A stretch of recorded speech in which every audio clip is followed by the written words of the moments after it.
in a big room. Good evening, ladies and gentlemen. The regular meeting of the Grosse Ile Township Planning Commission will come to order. Would you all please rise for the Pledge of Allegiance?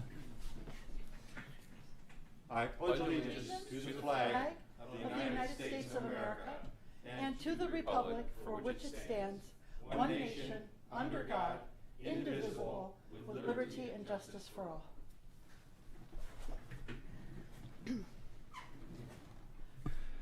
The first item is the agenda. We have one item to delete, and that's the approval of the minutes due to circumstances beyond everyone's control. We will have the minutes from the last meeting at the next meeting. So delete that, please. Can we have a motion to approve the agenda as revised? So moved. Eric, motion support? Support, please. Oh, support? Uta, call a question. All in favor signify by saying aye. Aye. Opposed? Agenda is revised. Thank you. Public comment. Are there any citizens here who would like to speak about something not on the agenda? Nope. Okay, we'll move on. The first item of business is a pre-application conference for the West Shore project. A little background on this first. The applicant is Waterview Acquisitions LLC, 19855 West Outer Drive, Suite 207 in Dearborn. The property owner is West Shore Golf and Country Club, 22843 West River Road. The location for the proposed project, common description, is 10.4 acres of wooded property on the north side of West Shore. The property runs parallel to Island Boulevard, starting at the Balmoral dead end to the west and continues east halfway to Meridian. Again, in total about 10 acres or a little over. The legal description is Grosse Ile Subdivision 13, parcels 551 and 555. The zoning is single-family residential, R1D, with an R1E zoning overlay. The proposal is to rezone a newly created parcel, this 10.4 acres, to an R2 multiple family zoning district via what's called a zoning agreement. The property would be subsequently split from the West Shore property. At that point, there is a large maintenance building on the property which would need to be demolished, and then a new facility would be constructed on Ferry near Meridian, again on West Shore property. At that point, they would extend the Balmoral roadway into the project and construct 32 condominium units. These 32 units would be in duplex buildings. The last phase of this project is to build a multi-slip arena, which I believe was 32 slips for the 32 units, plus I think a couple for guests, but I'm not really sure about the number. And this would be opposite the West Shore Clubhouse. The background on this proposal started in 2018. There were multiple concept review meetings held with the officers in order to help the applicant to prepare. This led to a pre-application planning commission meeting in early 2019. The project disappeared at that point, and it resurfaced earlier this year. Derek Teal, the community development leader, called a meeting with the applicant and with staff so he could become familiar with the project, and I attended for the Planning Commission.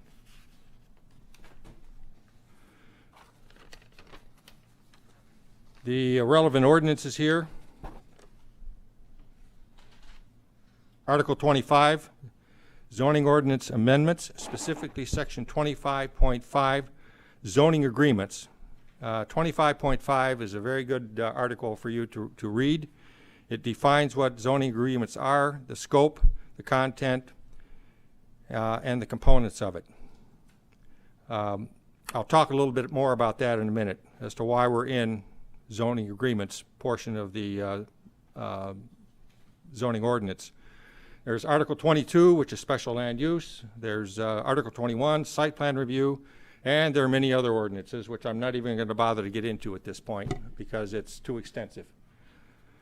The process is complicated. Okay, we're starting with rezoning under a zoning agreement, which is defined in Article 25, as I said, of the Zoning Ordinances Amendment. The fundamental question to be asked and answered first, before any of the rest of this is discussed, is does the community want the property to be rezoned from single family to multifamily? That's the number one fundamental question. And so that's the one we're going to start off on first. So tonight we have a pre-application conference. From that, we wait until the applicant submits a full plan, including the proposed zoning agreement, to the township. That agreement, before we will process it, goes to the attorney, and it's a rather thorough review. When it's fully understood as to what's there, we will hold a public hearing, and then the Planning Commission will make a decision and recommendation to the Township Board. It will then go to the Township Board for their final decision. A little bit about zoning agreements. Why are we talking about zoning agreements? First of all, zoning agreements are voluntary. When the request came in to move from single-family residential to R2, if it is rezoned R2, all the standards of R2 zoning district would apply to that property. That would include density. So whereas the applicant is proposing, I believe, 32 units, in fact, under an R2 zoning district, you could have probably 48 or 50 or 52, I'm not even sure how many. But once you rezone it, then all bets are off. Anything can be built there that's consistent with the R2 zoning district. Okay, the zoning agreement process is a voluntary agreement where the applicant comes to the township and says, look, I will impose on myself restrictions that limit what I will do in that zoning district. So I will not build 48 units, I will build 32 units. I will not cut down all the trees, I will have a border. Okay, all these things which could be done. Now the applicant comes to the township and says, I will restrict it and I will contain it, and this is exactly what I will build.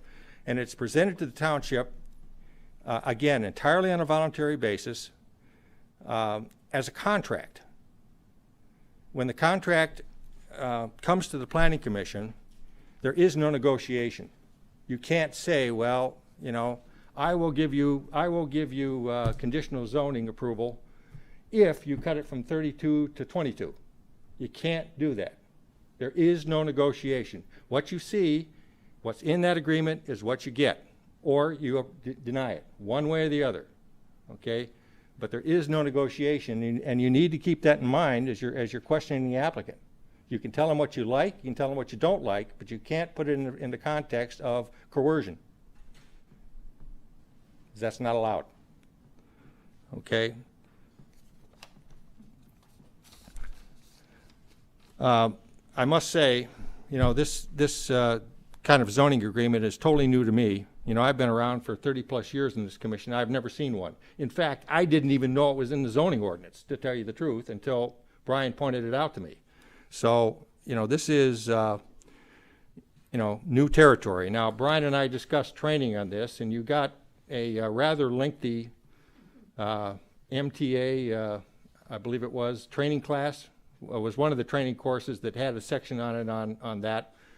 At the next meeting, Brian is going to, when we have a full complement, before we actually get into discussing the ins and outs of it in detail, Brian will have a short presentation or a summary, you know, of the 8 or 10 pages that we got, down to something that is straightforward and understandable for everybody, including the public. Again, in summary, it's a voluntary agreement that the applicant offers. It's an opportunity to set restrictions on himself. We can't negotiate. And as of this point in time, we cannot proceed to the next step of hearing anything until a proposal is actually formally submitted, including the voluntary restrictions. So I've covered a lot of ground. I'll stop. Brian, you have any comments on this? You want to move straight to the I applicant? think that was an excellent summary, Mr. Chair. I don't have anything I could add at this point. Maybe we just turn the floor over to the petitioner and let them, at least, I think most of you are familiar with this. I think Angela is the only one that wasn't here the last time this was presented, so it'll be new to her, should be a refresher for everyone else. But again, it's been a couple of years, so we wanted to give them an opportunity to come back before you. So guys, why don't you take it away? Guys, come on up. Please introduce yourself to the public.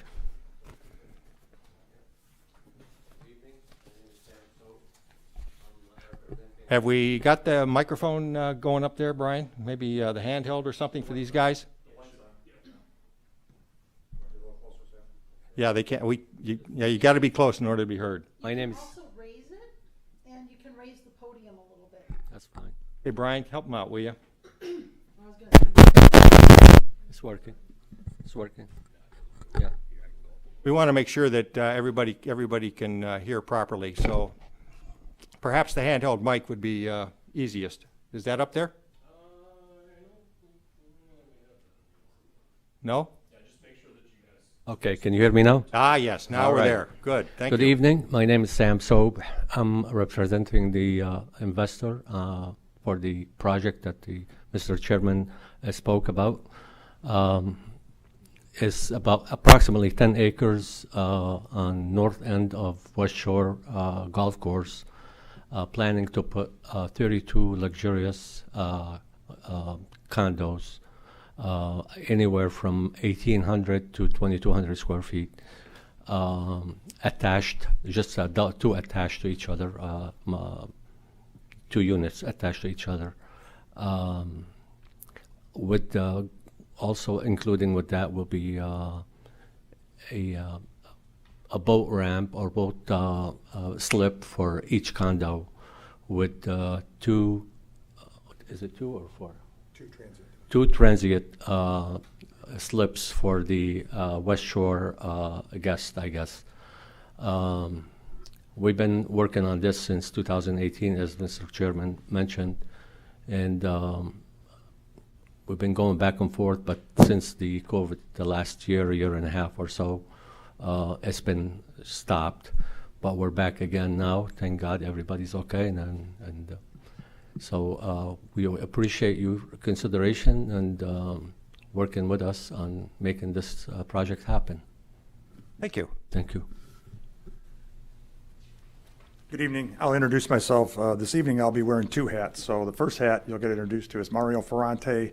I'm a part of the director. I'm a director at West Shore Country Club.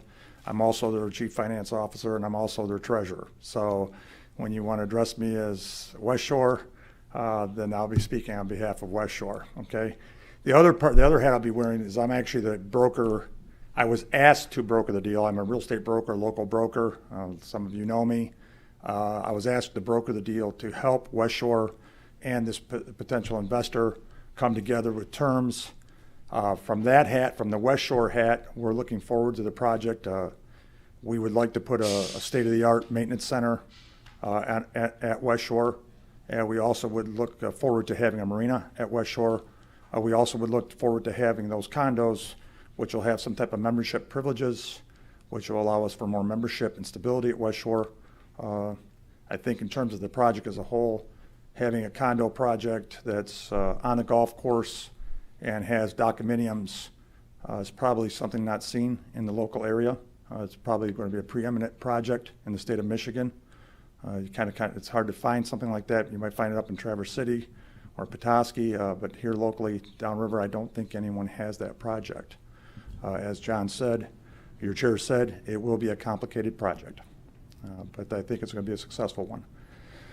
I'll leave the mic over to the next party, and then I will address you as the real estate agent and give you some demographics for the Township of Groseal and why we feel that this project would be a necessity to fulfill some housing needs in Groseal. Thank you. Good evening. My name is Mike Brock. I'm with Hennessy Engineers. I'd like to talk a little bit about the development. However, Mr. Chair took most of my speaking points away from me, so he did such a good job with that. I'll keep it pretty short. Yeah. Yep. As mentioned, you know, it's just a little over 10-acre development off of Balmoral on the north side of the golf course. We plan on, extending the street, through the length of the acreage, extending utilities, sanitary, water, and storm sewer throughout the development to service every unit. We do plan on keeping a large buffer around the property to keep a lot of the vegetation and trees as a buffering to the neighbors. That would definitely be one of the hard points in the conditional rezoning agreement, is that we maintain that buffer strip along there. It'd be landscaped. It'd be landscaped really nice. There's a detention basin that's at the east end of the development, which would in turn work as sort of a water feature for the golf course as well. There's a mixture of units that we plan on, front entry and side entry condos.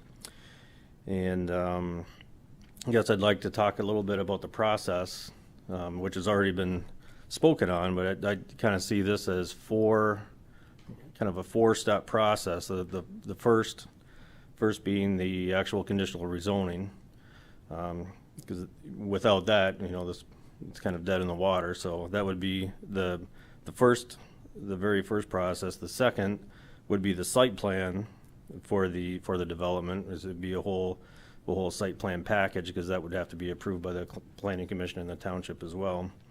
Number 3 would be another site plan for the maintenance facility, the new maintenance facility of the golf course, which would right now is kind of being planned at the southeast corner of West Shore. And then the fourth and final chapter in the process would be the marina, to get that a site plan approved and permitted by the state of Michigan and the Army Corps of Engineers. With that, I'm just wondering if there's any questions, or do you want to talk about some of the demographics? Sure. Things first, and okay. So in front of you, I've given you guys a packet on some demographics, and I'm sorry to bore you because this is very close to the very same presentation I made last time, but actually the SEMCOG housing demographics have been updated since last time I saw you. But I'll just run through some of these demographics very quickly on the Township of Groseal. If you look at the first page that I show you, and you look at down there in the bottom on the legend there, which says seniors 65 plus, live alone 65 plus in the middle, and 2+ persons without children, you'll notice that from 2010 to 2019, that the percentage of those seniors have gone up dramatically. You'll see that the 65 plus and the 65 alone has gone up, and it's predicted by 2045 they'll even be going up at a higher rate and level. The 2+ person without children is also a demographic that's going up as well. We believe that the condominium that we are proposing to you fits this demographic very well. If you move over to the next page, if you don't mind, you'll see a light green bar and a light blue bar. I won't bore you too much, but you'll notice in the 55 to 59, 60 to 64 category, 65 to 69 category, and 75 to 79, you'll notice the 2010 to 2019 demographic. Each one of those classifications of 5 years from 55 to 80 years of age is the greatest growing demographic in Groseal. By far, that is the most popular demographic, and it's going to continue, according to the SEMCOG, it will continue on to 2019. The greatest increase of people in Groseal is from 55 to 80. So on the next demographic, if you move over to the next page, if you don't mind, on the bottom of the next page, page 3 that I've supplied to you, it just surmises where the older adults and the youth population, if you notice the 65 right in the center there in the bottom, 65 to 84, it capsulizes what I referred to. that it's showing you in the 2010 to 2019, the greatest gain in Groseal Township was at basically at an average of 33% in each one of those demographics. The community, the good news is the community is getting older. They're living longer. They have a dramatic housing need for this type of living. This particular project that we're proposing is not a senior community.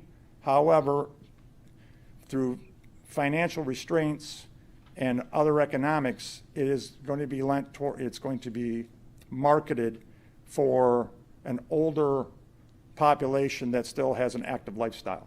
We're talking about the two greatest lifestyles on the island, which are boating and golf. And I think there's a fantastic need for that. If you look at the next page that I provide the housing values, you will see that the housing values, the longest blue bar in 2019 is the housing values between 300,000 and 500,000.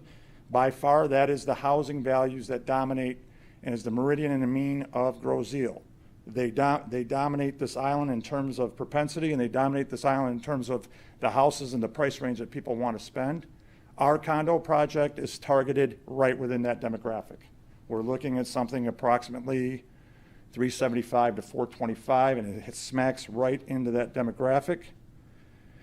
The very next page, you will see I wrote up there on the top, it says 1 year condo data.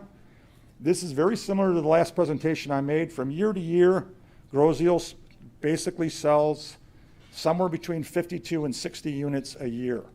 Rarely is there ever an expired listing or a listing that doesn't sell if it's a condo on Groseal. The 55 that I have before you are the 55 last condos that have sold. And then if you take the average days on the market for those 55 condos that have sold, every single one of them has sold except the currently 3 active properties that just became available on the market here in the last week or so.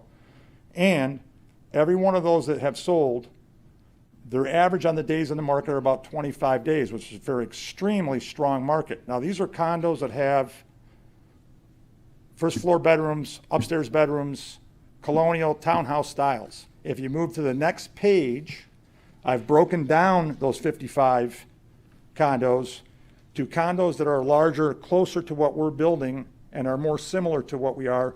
And the very first top part of that page shows you I broke it down to 1,600 to 2,400 square foot that have still, there were only 15 of those that fulfilled a need, a housing need for somebody that had a bedroom on the main floor. So of the 55, there were only 15 total units that allowed seniors or an older person to have a ranch style or Cape Cod unit with a master bedroom on the main level. If you break the numbers down to the very next box down, of those 55, I've identified the 7 of those or 8 of those are the only ones that have a first floor unit on the island. So of the 55, there were 9 or 8, I think, 1, 2, 3, 4, 5, 6, 8 of them. The days on the market for a first floor bedroom are 7 days. You see the dramatic increase and propensity to the people that want those. For the record, most of those were sold for cash, and almost all of them sold over full price. So, we believe that the project that we are putting before you, although it does require some zoning and it requires some planning, it's not that different than what's already on the island. You guys have Island View condos. You have the Hawthorne condos that are on Groseal. Both of those condos projects are encased within themselves and have density. Not very much different than what we're asking you to do here on this project. Some of the zoning that was required, some of the requirements that will be the township's requirements, because as John pointed out, your chairperson, not only will we bring in the stipulations of monitoring ourselves to try to bring in the best unit, the most feasible unit, but also West Shore will have strict restrictions as the seller to these particular buyers as well, these particular investors. We don't want a glaring project. We don't want an overdense project. That's not what we're looking for. What we're looking for is a project where the condos do not get in the way of the golf course, and the golf course does not get in the way of the condos. I think the 50-foot rule that we've implied kind of shows the that we as the owner of the properties are going to probably impose more than what the planning commission will impose in terms of what we want on the project, in terms of how it fits our golf course and our golf course community. I cannot, there's no restriction if somebody have to be a member of West Shore to join this. However, I will tell you, just being a director and being at West Shore 2 to 3 times a week, I will tell you that these probably will be majorly sold out very quickly by West Shore residents. Other than that, that's my presentation. If you guys have any questions, I'll. Wow, a lot to process. Thank you. Thank you. Very thorough. Okay, let's see if there are any questions and comments. Angela, let's start with you. I know this is all new to you. Will go with me first. I do have a couple of questions. I'm super interested in demographics, and I think it's interesting that you were able to pull the differences and kind of pull together and look at kind of the age range and the effect that it might have on the price and the model. Are all of the models that you have planned first floor bedroom? So they are Cape Cod style, which Cape Cod would be. Oh, excuse me. Okay, could you come up? Yeah, come on back Sorry up. about that, John. Just stay up there, it's Yes, fine. they will be Cape Cod style, which means master bedroom on the main level and 2 bedrooms, Jack and Jill upstairs. And again, looking at the demographic, because a larger section of the demographic, there are some that the demographic there are, I'm going to say I'm average aged. Okay, so I'll say average age folks that have kids. This will still allow that demographic to work for them because you have your 2 bedrooms upstairs in Jack and Jill, but they still allow someone that might be a little older, doesn't like stairs, they have their bedroom on the main level. And that was going to be my next question. I know you mentioned it wasn't going to be geared specifically to a senior community, so this would also play into some of those younger families coming in who might look to. Yes, and I believe I just think that marketing it, we're actually marketing it to the greatest demographic and also the demographic that can afford it. It's hard pressed in today's economy that, you're going to get a 25-year-old person that's going to generally buy a $400,000 condo at age 25. So to say that, would we exclude that party? Absolutely not. Mm-hmm. My other question is about the home prices that you were looking at, because I do feel like I'm kind of a real estate nerd, not a real estate agent, but I like to watch the Don't market. worry about it. That's what I do for a living. And a lot of that $300,000 range here, at least, tends to be some of those, middle of the island homes, single family homes, and the condos tend to be more like the $180,000, $200,000 range. I think that's probably because they're upper level, they're smaller, they're older. Yes, if you look at the sheet that I gave you, you're correct. Your analysis is correct. If you look at it, they're still going for 160, 170, 180 a square foot. Mm-hmm. The difference is that they're very small. They're 1,000 square foot nature. There's a big need for people on the island that have 4 or 5 bedroom homes and their children have moved out. Mm-hmm. And they have these enormous but their lifestyle is not of such that they're just prepared to vacate their lifestyle. These condos fulfill a very good need because, like I said, you're an active person, right? You still want to be active in the community. You still want to boat. You still want to golf, right? But you're accustomed to being in a 4,000 square foot home. You're not necessarily going to go to an 800 square foot home. Mm-hmm. So that's correct. Yeah, that's good. Okay, thank you very much. That's all the questions I have for right now. Thank you. Dan, your questions, comments? Just as a comment, I was Your mic. just curious. I was wondering if Brian had any insight on some of the other condo developments, what the density level is at those developments compared to this one. I noticed it seems very dense, especially compared to the single family homes that surround it. And I was wondering if we have any data or any information comparing it to some of the other condo complexes. No, I don't know exactly how they were developed. I mean, they're all pretty old, to be honest. I mean, I don't think any of the condos that exist on the island have even been developed in my tenure with the township. So we can find that out. Certainly, if you want a method of comparison, what I'm trying to do is talk and scroll through the ordinance just to give you, I guess, a comparison. So the R2 designation, which is a multifamily designation that allows for attached units, sets a minimum of 10,000 square feet of lot area per dwelling unit. So R2 is a little over 4 units per acre, 4 and change in terms of a density figure. What they are proposing, I guess, just to give some comparison to it, I did take some notes here somewhere. I have too many pieces of paper. So what they're proposing, I think, was just a little over 3 units per acre, obviously down from a fully developed R2. R1D, which is the current, is 20,000 square foot lots, so just a skosh over 2 units per acre. When you divide land, that's where the R1E kicks in that John had mentioned. Those are 3/4 acre minimum units. So just to give you, I guess, the ideas of some of the different zoning designations and what some of the different densities are. We'll work on getting you a real world comparison in terms of some of the developments that exist. We can pull up the plans and figure out that math pretty quickly for you to give you an idea. But just in terms of raw numbers, that's what those districts would allow. Okay, thank you, that was helpful. Yeah, I'll be interested in comparing it to some of the other developments. It just seems it's such a dense development for this surrounding area here. It gets very different. Not necessarily saying there's a problem with that, but definitely very different. Thank you, That's all the comments I have. Thank you, sir. Eric? All right, so I've got quite a few questions, so bear with me here, and unfortunately, they're not all in necessarily the order you might want to hear them. Why don't you come on up, guys? All over the place here, but the first one is probably really more for Brian. I know we have seen this, right? We think we saw it first in, I don't know, early 18, then finally in 19. We heard about it for a while. And I don't have a recollection on what where did we leave it? What was the tentative agreement, or what was the next step when we left off? So they actually, we conducted a pre-application conference, I believe it was March of 2019, and that was it, which is why we wanted to bring it back again for pre-app, because it's been 2 full years. We didn't want to jump right in and present you with we didn't want to jump into a public hearing for a conditional rezoning case with, again, some new membership, as well as, even the folks that have been around. It's a very complex project. So that's where it left off. So we're sort of picking up right where we left off with a replication of a pre-application conference. And the thing that's a little bit different, thank you for that, but the conditional rezoning, right, I don't recognize that as the mechanism that we were going to use last time, right? Is that the same one? Yep.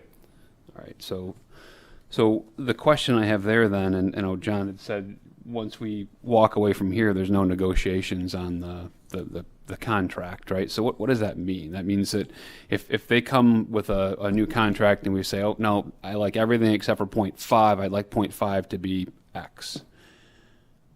We can't do it. You accept it or reject it as it's presented. Okay, and then they would have the ability to come back, or it's a done deal. How does this? I mean, I just think the no negotiation. At some point, you have to have a give and take. Right? Yeah, it's a. I think when the legislators wrote the language into the Zoning Enabling Act, I think they had good intentions. So I'm not knocking the legislators if they're watching. That being said, I don't think the tool is as useful nor as helpful as maybe they had thought it would be, given that, again, it is a voluntary offer by the applicant that we simply can't control it. So obviously through public hearings and through discussion and debate, we can have a lot of discussion on it, and they may feel, based on the tone of the question or the type of questions that are being asked, that maybe they want to make some changes. They could request postponement or tabling and come back and revise their zoning agreement. But it isn't anything that the commission or ultimately the board can request, or you couldn't put forth, say, a recommendation to grant pending alteration of subsection 5.2A or something. It's accepted and rejected as a whole. Okay. The Japanese kabuki dance. So Eric, I might be able to shed some light on that for you. I sit on City Trenton Planning Commission as well, another third hat, so I guess, right? So under the conditional rezone, it would be the applicant's responsibility to try to read through your ordinances and your zoning for us to comply and limit and show you good faith. And that's kind of on our job. The applicant has to put forth their best effort with understanding that you guys have the final say, right? So you bring it kind of as a plan, right? And say, this is the entire cake, so to speak, right? And then you guys say yes or no. Hopefully we've done our due diligence when we write the conditional zoning.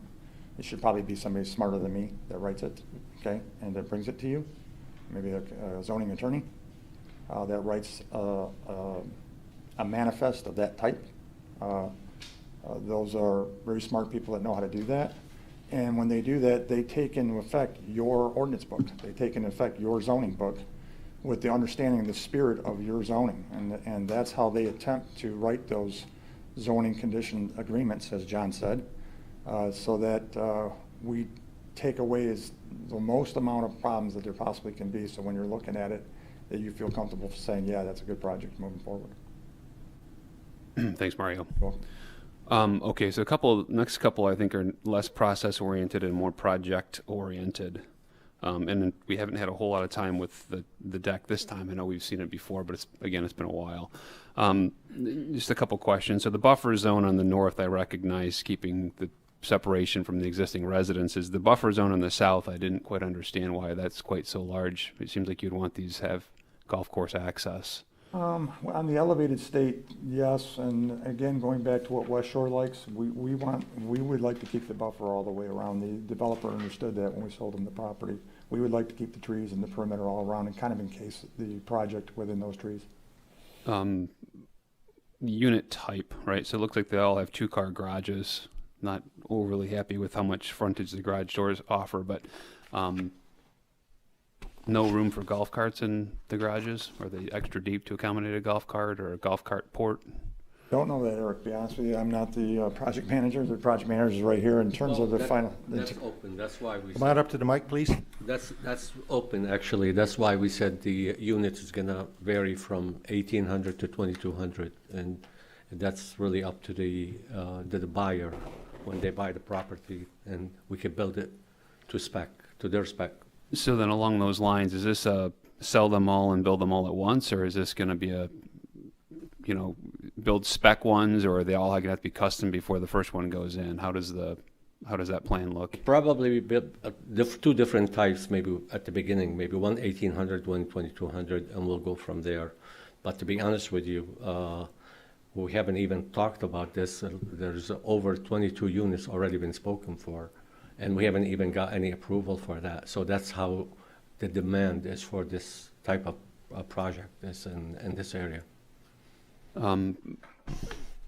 Parking for the maintenance building, I don't necessarily need to answer it right now, but obviously that's going to be off on the corner of Ferry and Meridian, right? So well, further and actually a little bit more west on Meridian, north of Ferry Road. Yes. And then access from Ferry. Yes. So I'll be anxious to see what kind of buffers are around that and the parking lot as well.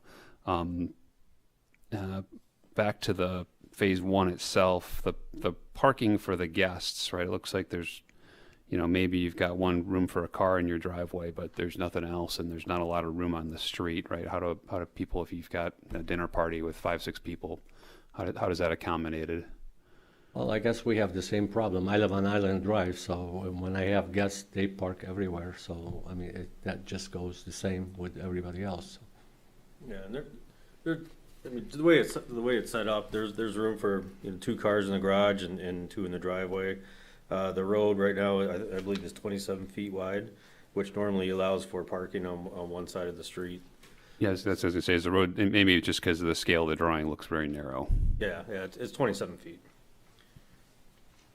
Usually the water main fire hydrant side would be a no parking aisleway, and then you'd be allowed 1 row of parking on the other side of the street. So phase 3 would be the marina. What triggers phase 3 to happen? Right? Is that? I'll address that question. So in our purchase agreement with the developer. In our purchase agreement with the developer, they have to do it in phases. So before they can start constructing the condos, the maintenance building has to be built first. It has to be demolished. Actually, they have to build the maintenance shed first, and then they would have to demolish the maintenance shed so they don't impact the golf course. And then the second phase would be the condos, and then the third phase would be the waterfront property, the marina. Okay, so then what's the trigger from the marina? Trigger for the marina? Yeah.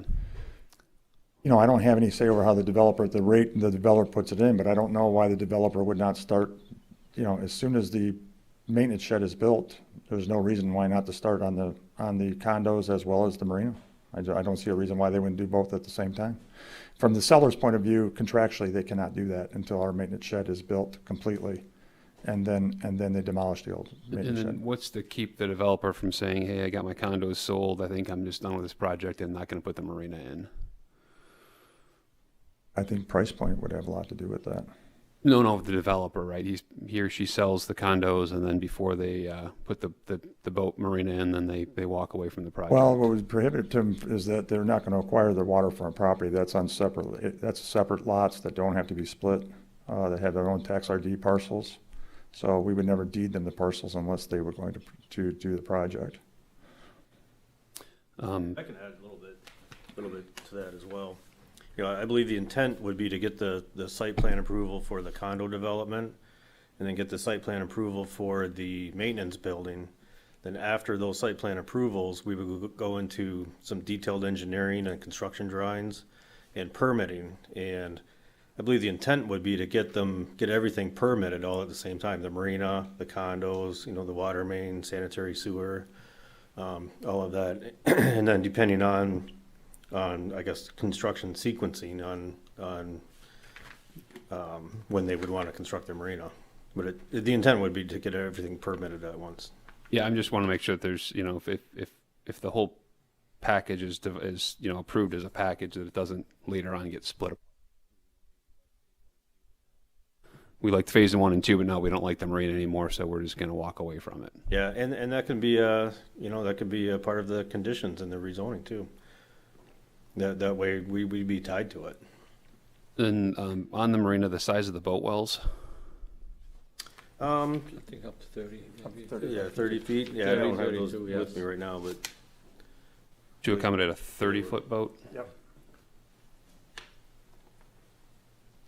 And then I recognize you don't have the detailed drawings yet, but it looks like the marina has shifted very far to the north, where it looks like there's a lot of you know, club frontage that could. If the marina was shifted more to the south, it would basically be more in front of the clubhouse and less in front of the neighbor's property. I believe the marina is fully, even the property across, the entire marina sits on West Shore property. It doesn't face any neighbor's property, so to speak, in terms of its property itself. And then we have on the south side, we have our pump house there. Yeah, maybe it's a scale of drawing. It just looks like it's shifted all the way to the north of the lot, with where it could be shifted. It's pretty much at the end of our parking lot. The West Shore parking lot is where the marina would end. All right, so that's the questions I have. I guess, you know, in general, and people may agree or disagree with this, I do feel that a project like this does fit well with the master plan. It utilizes an active lifestyle that I think we're looking for on the island. It is a very complex project, and I think will take a lot of time to make sure that it's right. That's it for me. Thanks, Eric. Uta. Thank you, Mr. Chair. Oh, yeah, that works. I don't want to display too much of my ignorance here, but when I first came on the board, we were working toward the end of the Hawthorne planned unit developments. And in fact, shortly, I don't know, my daughter was like 2 years old, we moved into one of the Hawthorne units, so they were still under construction, the Nancy's Boulevard. It was a long process, right? And so my first question to Brian, though, is why are we moving away from something like a planned unit development? Why are we moving towards something new for us, like this zoning agreement? Is this meant to replace the planned unit development? Not inherently, no. It provides the applicant developer with some opportunities for, you know, some different tools in terms of the process. But the reason it's not a PUD is the township repealed its PUD ordinance many years ago. So you do not currently have an allowance for a planned unit development. So this is, again, in terms of the options where it relates to a rezoning currently. So PUD is not one of them. So you either have a straight rezoning, which is a conventional rezoning. So in this instance, if they wanted to simply request straight R2 zoning, that would be the request. But then absent any conditions or any restrictions that they volunteer, that would allow for a full R2 development based on ordinance standards. And again, I think the critical thing as part of this discussion has been that really does allow for a pretty large jump in the number of units. So the conditional rezoning then at least allows the applicant to seek a project that maybe strays a little bit, but it allows them to also restrict themselves. So in terms of the number of units, they can cap that. In terms of the buffer zone areas, they can increase those. So those sorts of things. One other thing that I think is important to note too, and again, I know that the materials that I gave you were way long-winded and far too much for you to get into a couple days before the meeting. But one of the interesting things that you should take away from it too is that the applicant can only volunteer conditions that are more restrictive than what the ordinance would allow. For instance, they cannot seek a variance. They cannot reduce restrictions, whereas a planned unit development, you really have the flexibility to kind of go both ways. And you could put some restrictions in place, but you can put some sort of trade-offs as well. So the conditional rezoning or the use of the zoning agreement does not allow for that. So they can only be above and beyond what the ordinance would already require. They can't go the other direction. Okay, thank you. Well, so that was very helpful. And I know the planned unit development statewide had some, issues. I think it quickly became very unpopular. So as I understand it, and this is kind of going off of where Eric was coming, you're looking at adding a marina. I'm curious, will the price of the condo include the boat well? That's correct. Yeah. So essentially, when somebody contracts for a condo, they are then entitled to a boat well. They will be deeded a boat well as part of their condo. Okay. Now, say they don't intend to use the boat well, what do we have in place that will say you can't rent it out to somebody else? That's become an issue at some other units that had deeded boat wells that then became rental wells. That would be for the developer to impose those. I'll answer with the one hat, right, the West Shore hat. Our intention is to sell to the developer in good faith, in which the deed to the condo is specifically for the use of somebody who's going to have a boat, own a boat, have a condominium, and have the condo. We're not looking for transient traffic other than the 2 slips that they're going to provide to West Shore, so we can have some people come out from their boats and play golf that they'll provide to us. So I think this is something, though, that, all good intentions aside, this is something that we should probably be mindful of when we go into this process, that we want to have whatever controls in place that we can, so that we don't end up with a messy We can address that in the commercial zone. marina kerfuffle, Yeah, and if I may, and Brian, correct me if I'm wrong, during the site plan approval process, since it's a condominium, we would have to provide, examples of a master deed. And that could be definitely spelled out in the master deed that the docks would be, solely for the use of the condo and that they can't rent them out. No subletting, for Right, instance, right. no Yep. subleases. I think we're getting hung up on the word marina. I would like to use the word condominium. This is not a marina for public use, so I don't want to keep using that word. This is a deeded dock to somebody's condo, which I would call a condominium. Okay. My next question on that too is, and again, I'm not very familiar with the permitting for marinas or boat slips, but something tells me this is not just something that the township can decide, right? There are state agencies and other agencies. Are you assured that you will get those permits for the dock condominium? Yeah, I believe and I wasn't around Hennessy at this time, but we did go in for permits and through the state of Michigan and the Army Corps of Engineers, and it got to a point where they needed a couple of studies. I think was it a muscle study and something like that, but at the time, I think the market started to take a dive, and then the idea just kind of got put on hold. But we were heading in the right direction for sure. So at the time, I also sat on the Marina Committee. Another hat. Yeah, so that was a 46-unit marina, and we went through the entire process, and other than a couple razor clam studies that we had to supply and get a diver, we were almost at full approval at that point, and then the economy did take a bad turn, and then West Shore, because that West Shore was presenting their own marina at the time, was to have a formal marina at the time and actually run it as a business, as a boat slip business. We're not interested in doing that.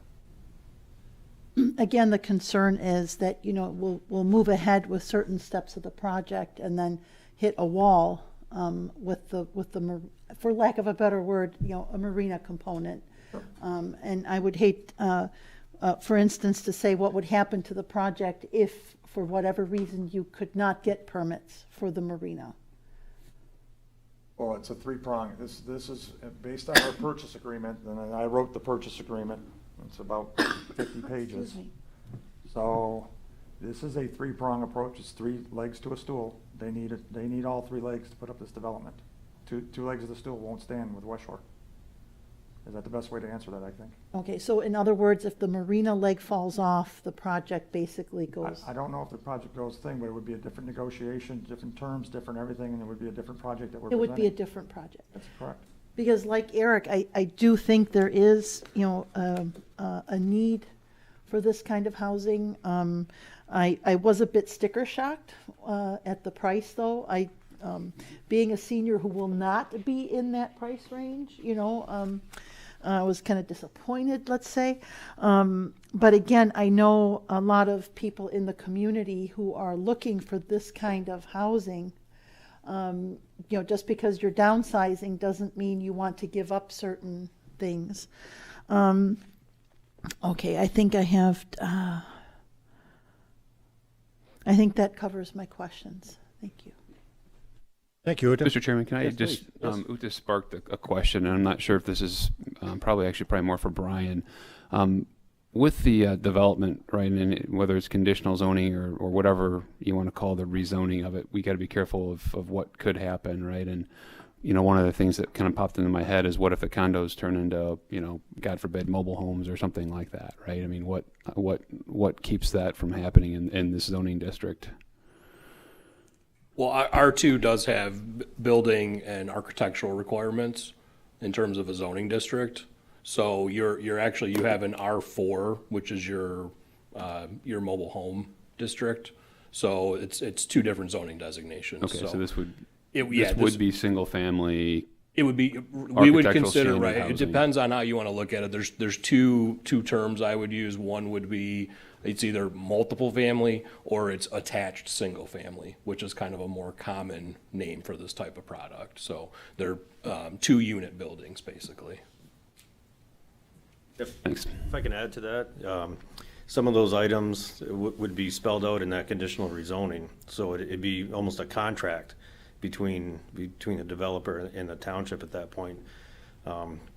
In the conditional rezoning, you can specify the amount of, say, brick or stone on the building.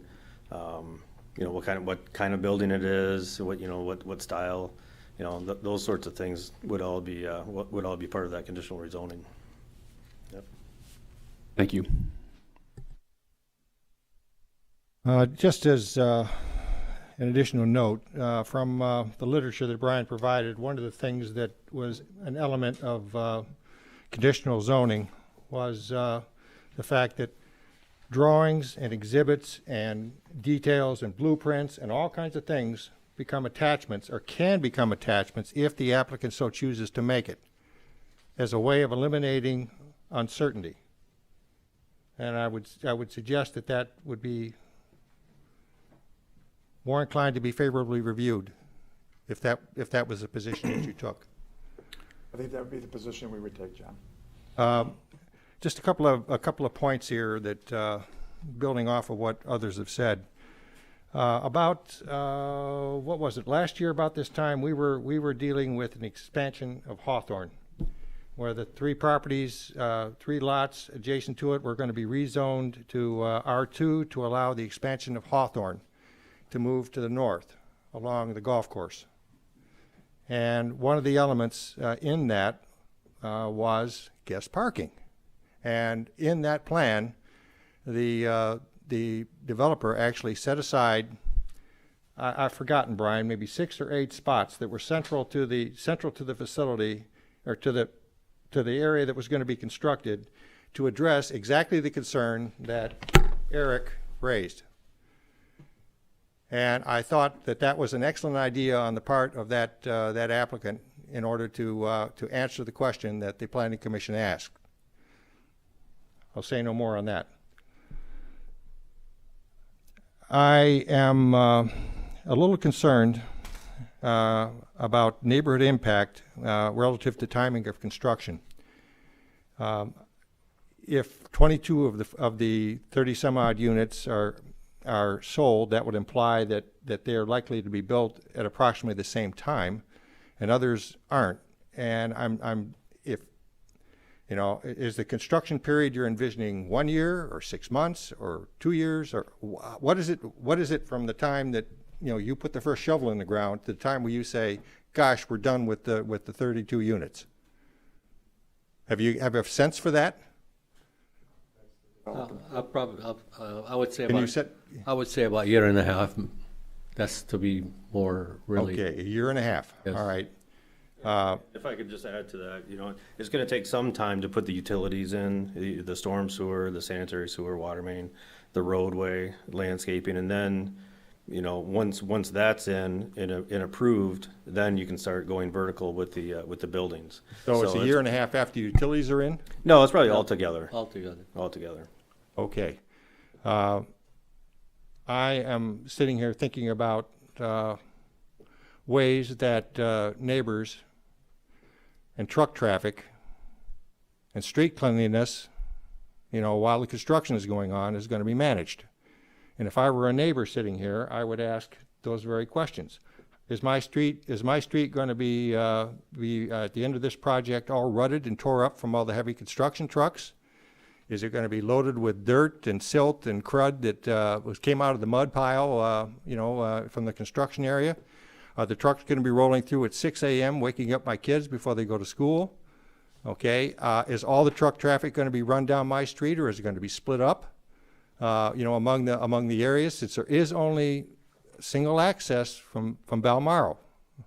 How? And I'm the neighbor, and I want to know the answer to those questions. Okay, so I would encourage you. That a year and a half is a lot of construction time, and it's a lot of trucks running back and forth.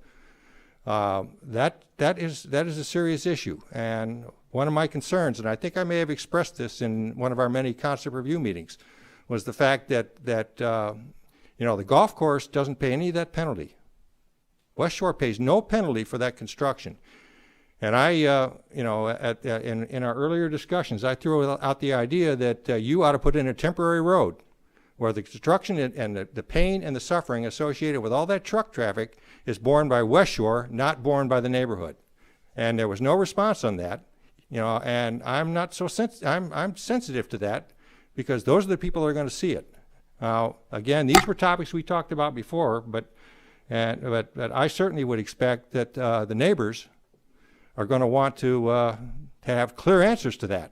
Why aren't you taking the northern edge of West Shore and converting it to a gravel road for that year and a half when all that construction is going on?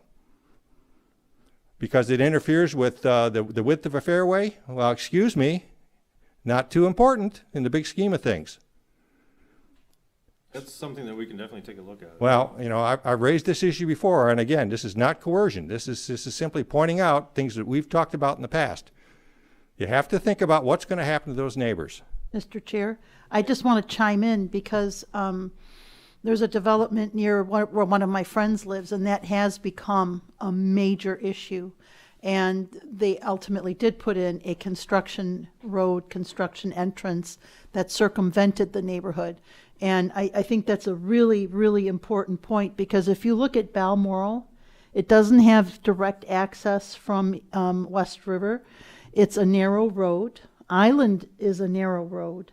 And this area is not used to a lot of traffic. This is, and you look how far apart the homes on Island are spaced, and these are people who are used to having the country club backyard view, whether or not they paid for it, right? So I think this would go a long way to mitigating some of the headaches that we think we know are headed your way if you're going to be building that long through that area. I just wanted to chime in there and add some oomph to that. Thank you, I appreciate that. Additional thoughts, okay.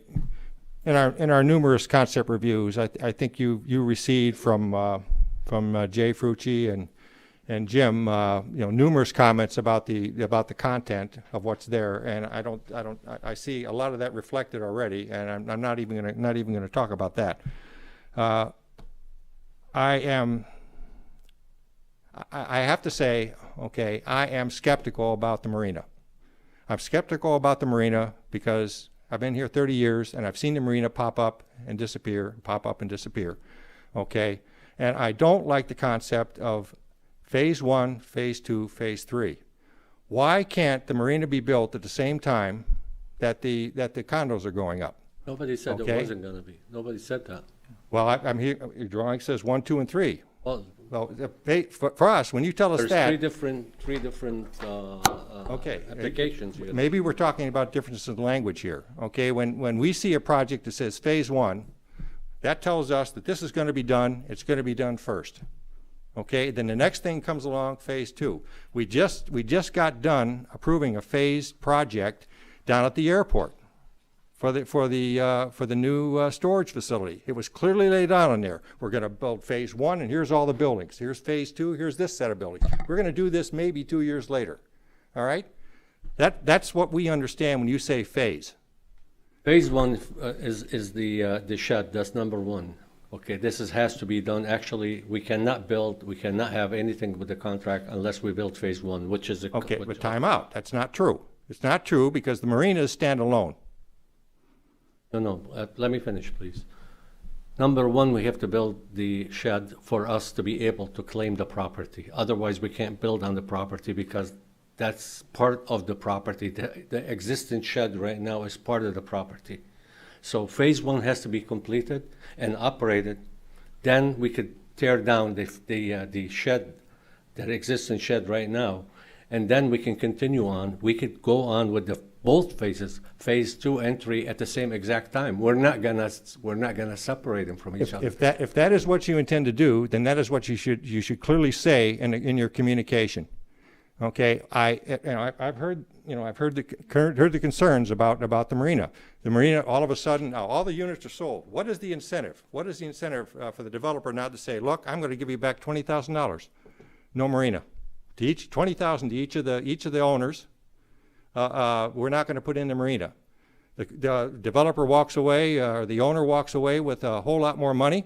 You don't have a doggone marina, and again, we're sitting here like we were 3 or 4 times or 2 times before. John, I can address some of those issues, okay? As I said, my point? I do understand your point, but in fairness, what other developers have done or not done, these developers are not going to do that. In fairness, I said that West Shore would be harder on these guys than you, the Planning Commission. So just give me a second.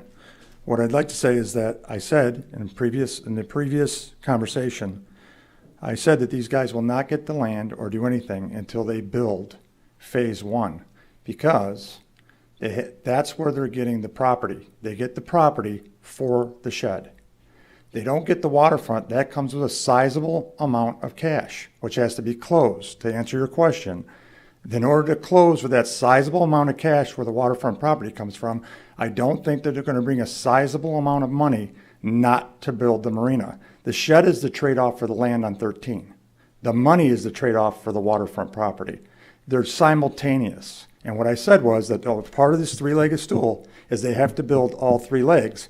And I said that they have to put in the shed first before they can touch the property or close on the property in order to be able to build. If not, they're building me a $750,000 shed for no reason, and that's what they're going to be stuck with, of me owning a brand new shed at West Shore. So that's what will incentivize them to build the marina and to get the property, because they get it in steps, and they don't get it until I get my first step at West Shore.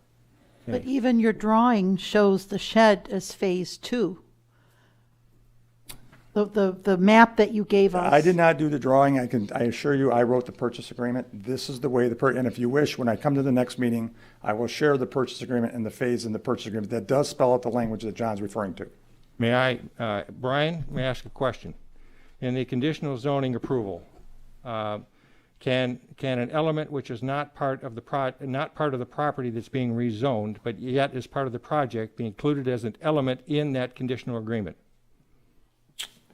I mean, in my experience, no. I don't see how it has any bearing on it. Okay. I don't believe I guess the flip side to that would be that, they can volunteer whatever they want so long as it's, again, within the constraints of the ordinance or is more restrictive. So, might be something we'll have to look into with the township attorney specifically to try to tie non-related, I guess related but separate parcels into a zoning agreement, because really the waterfront property isn't subject to the zoning agreement. The waterfront property is R1D or R1B already. Along those lines, right? You're specifically talking about the marina being a site plan review, not associated with the. No, what I'm getting to is I appreciate that West Shore is holding the developer to a tighter standard. Okay, that is not public. We don't know what that is. We don't know what standards that you're imposing to make sure that this project goes through completely. We don't know what that is. The only thing that we know is what we see, and what we see is what you present. Okay, and for us to have a comfort level that, oh, don't worry about it, West Shore has got a tight business agreement. Maybe you do, and I'm sure you do, okay? But that doesn't meet the public need. That's my concern. And I want to see something like what you've just said, things that clearly document that this is going to go from A to Z, not A to M and stop. Understood. That's my point, and I sound like I'm harping on it, and I probably am. Oh, I think you're making yourself clear. I need you to understand, we did not, this was somewhat of an informal, smaller hearing today, which I have no problem providing documentation in terms of the purchase agreement. Yeah. And then also, as we get further down between the conditional zone, I think it's going to be very clear between the purchase offer that is presented, the conditional zoning review that's going to be presented, okay? And when you get further down, the master plan and the bylaws of the condominium, I think the investor would have a serious problem offering condominiums that he doesn't build the condominiums in order to build the condos, especially when it's in the bylaws as part of your condominium and part of your master deed. I don't think they're going to hire attorneys to write all this language and all this zoning requirement without fulfilling what the actual scope of the project. The project is a condo with condominiums on a golf course. That's the project. It's not something else. And if I have to provide additional information, I have no problem doing so. I'm absolutely confident you are 100% confident. I know you are. Confident. Okay. I just want to get to that same confidence level. I got it, John. Okay. Last thing. Okay, we're having a pre-application conference, and you guys have to go off and do some stuff now and come back to us. Okay, and that would be with your full submittal. Okay, and this conditional agreement, a draft on that or a document on that. What is your timing likely to be? How much is this? How much work is this to put together? I'll leave that to. Yeah, the developer's been talking to a land attorney and getting one on board, and he's going to, put the steps together, put the agreement together. I believe there's information like woodlands and traffic that has to be addressed. All of that kind of little studies have to be done. So, as soon as we can get them, we're going to be marching forward. Yeah, you thinking 3 to 6 months roughly, or sooner? Yeah, no, I would say, I'm sure they want to get it done sooner than later, so it could be even sooner than 6 months. Okay, well, we will need to see that proposed conditional agreement, zoning agreement, as part of the package. Correct. Yep. So it'll, so we'll have a lot to look at. Mm-hmm. Absolutely. Let's see, I had one more thought and I just lost it. Oh, I know what it was. There were questions asked about the permit status for like the marina, where you stand on that. And is it possible you could lay out a timeline for that, from where you are today to what steps you have to go through? Well, I think the first step is before they apply for any permitting or anything. I don't think they've done very much with that, John, on permitting, and that's not my forte, but I think they kind of need to see where they're going to be with the zoning. Can you go back to the microphone, Hunt? I think without the zoning component, the rest of it goes away. So I don't think they've, thought too much, or they should have, but about the permitting part of it, because I think the zoning component is so necessary for this project. If we can't get past zoning, then there's really no sense moving forward to any other component of the project. Yeah, fair enough. Okay. You guys, as usual, are well prepared. I appreciate that. It's very clear to me that you listened very hard to what Brian and Jim and Jay, in the concept review meetings talked about, what our concerns were, what our thoughts were on the project, and I'm glad to see that. But I think you presented yourself well. Thank you. So, any other questions or comments before we let the fellows go? I've got a quick one. There was a comment, I think, Sam, you made earlier that the proposed location for the maintenance building, has that changed? No. It has not. I thought you had mentioned earlier in the meeting that it had potentially moved a little bit farther west. No, what was mentioned that was going to be on the corner of Meridian and Ferry. It's not really on the corner in there. It's set back maybe about 100 feet or something like that. Because I understand it's not part of necessarily the conditional rezoning.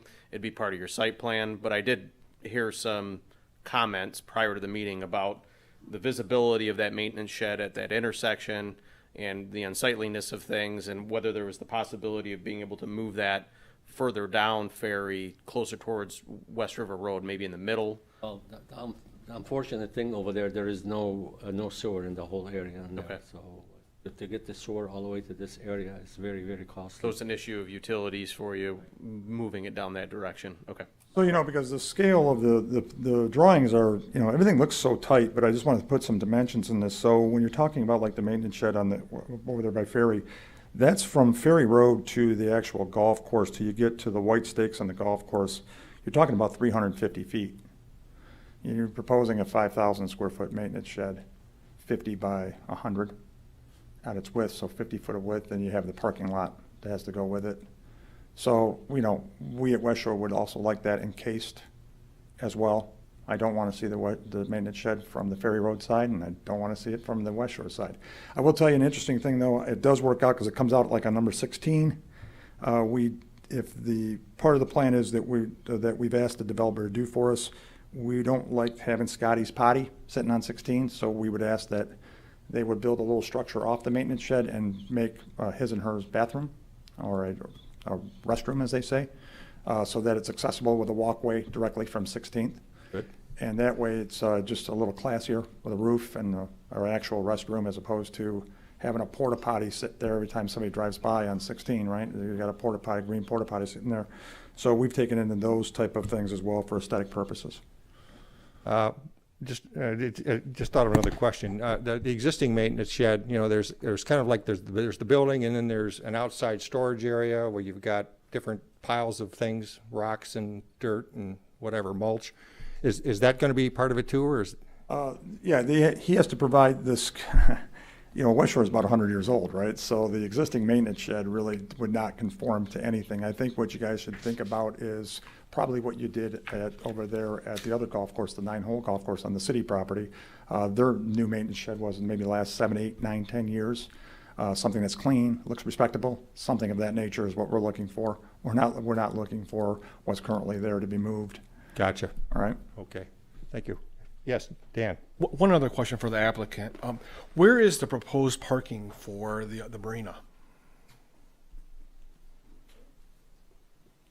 In terms of what? Or people that are, the people that are, I understand that they're going to be utilized by people in the condos, but Well, I mean, I would assume they're going to drive over there and park somewhere in order to if they're access their West Shore boats. members, they're gonna park their golf cart or their car, or they're gonna walk over there.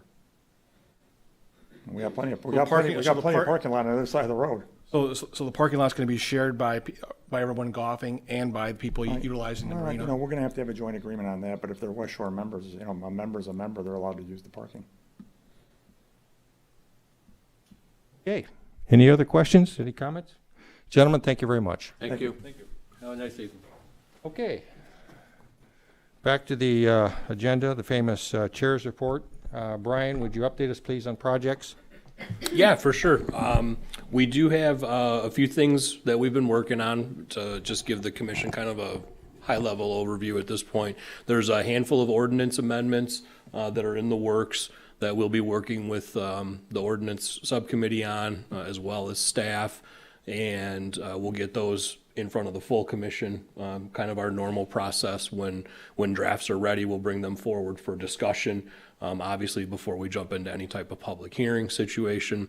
So we have been working on those, and I don't have an anticipated timeline exactly at this point, but just make you aware that there are some things that we're working on, which also includes, you'll recall one of the discussion points with the Pirates Cove project was looking at the A1 district and some of the requirements. So that's on the list of what we're working on right now. So in terms of ordinance amendments, there's a handful. In terms of other projects, we did get a site plan review application in last week, so we will be looking to get another meeting scheduled to get that in front of you as soon as it's ready. I have not gotten too deep into it. My expectation is based on all of the meetings we've had, as well as the project architect who's on it. I'm hopeful that it's a pretty complete submittal, so we won't take multiple reviews. I'd like to try to get that moving and get that to the commission. And then we did also receive a request for a public hearing in front of the commission on a waterfront application, which is kind of a bit of an unusual request, only in terms of the fact that we really haven't seen many of those. So for the commissioners that aren't aware, procedurally, under your waterfront ordinance, anytime someone applies for a waterfront permit, be it a seawall, be it dredging, be it a dock, notices are sent out to surrounding property owners, and those property owners have a 21-day window to look at the plans, ask questions, and if they have concerns with it, then they do have the ability to request a formal review and hearing before the commission. So we have one of those right now. It is, though the timing of that is not entirely clear yet. So in a perfect world, we can find a meeting date that works and maybe get both of those knocked out in one request, but we don't have, I don't think we have the paperwork filed yet for the actual hearing on that waterfront request. So I think staff is working with the petitioner and the neighbor on that one to sort of get that to resolution so that if they do in fact want it to come to commission, that we're ready to go with that. That one does require notification, whereas the site plan review does not. So timing wise, we don't have as much flexibility with the waterfront request as we do with the site plan. But I think those are the two big things, Derek. Is there anything else you can think of? I think those are the two big ones we have right now. So. Okay. Thank you, Brian. Any final comments from commissioners? Angela? No, I'm good today. Thanks. Dan? Nothing from me. Eric? Nope. Uta? I wish I could be so easy. Just a quick question. Will there be a public hearing, say, obviously before this zoning change is approved? Will the neighbors of this area have an opportunity for public input? Absolutely. Yeah, the rezoning process in and of itself requires public hearing, notification in the newspaper, as well as mailed notifications. And then as sort of a separate tag along, the boat club marina, whatever we're calling it, that's also a special land use. So that will also result in the same, albeit the notification will be a little bit different for that one because it's a different parcel. But yeah, both, there will be opportunities. And then of course, everything else that comes before you, the site plan, if it ends up that the site plan for the maintenance building requires planning commission review, obviously it's at a public meeting. Won't be a public hearing per se, but obviously it's on a published agenda in front of the commission at a public meeting. So residents would be able to come out and hear that one. Same goes for the condominium plans. If, again, it gets to that point, condominiums in and of themselves don't require public hearings or notification, but it will still be a public process. So it will still be in front of the commission and ultimately the board. So there'll be multiple opportunities for public meetings and public hearings and public input. Thank you, because my concern is this has been dormant for a couple of years, and it's quite possible that people in that area are not aware that it's, you know, coming back to life. And so I think that there will most certainly be some input from residents. I'm certain there will be too. Thank you, Mr. Chair. Thank you, Uta. If there are no other further comments, entertain a motion to adjourn. So moved. Support? All in favor? Aye. Aye. Aye. Thank you very much, folks.